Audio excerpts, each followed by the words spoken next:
भारत सरकार के तरफ से फिर फ़ोन आया, मैसेज आया, मेल आया कि आप लोग बैंकों का टारगेट बढ़ाइए, वो ज़्यादा से ज़्यादा लोन करें। अब है कि बैंक को हमने टारगेट दे दिया लोन करने के लिए, कि बैंक जब लोन करते हैं तो वो ये भी देखते हैं कि हम किस आदमी को दे रहे हैं, वो आदमी कर क्या रहा है।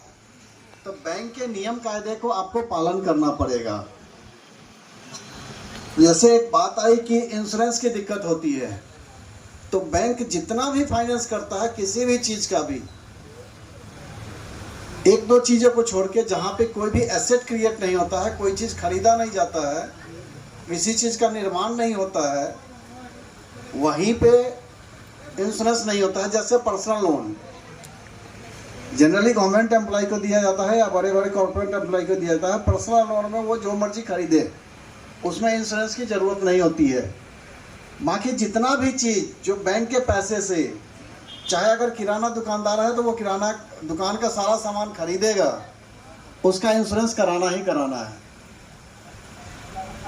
तो इस समस्या को दूर करने के लिए हम लोग प्रयासरत हैं कि पिगरी सेक्टर में,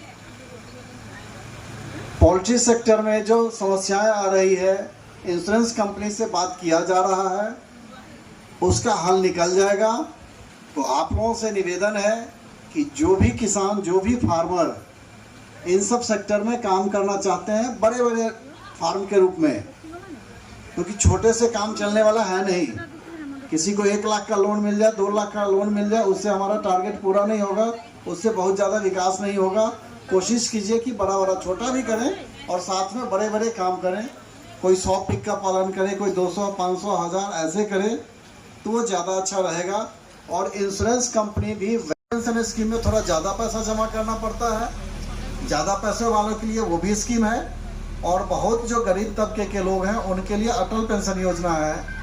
तो मैं कहूँगा कि जो भी लोग उसके एलिजिबल हैं, अटल पेंशन योजना में ज़रूर अपने आप को एनरोल करा लें, अपने बुढ़ापे को सुरक्षित करें।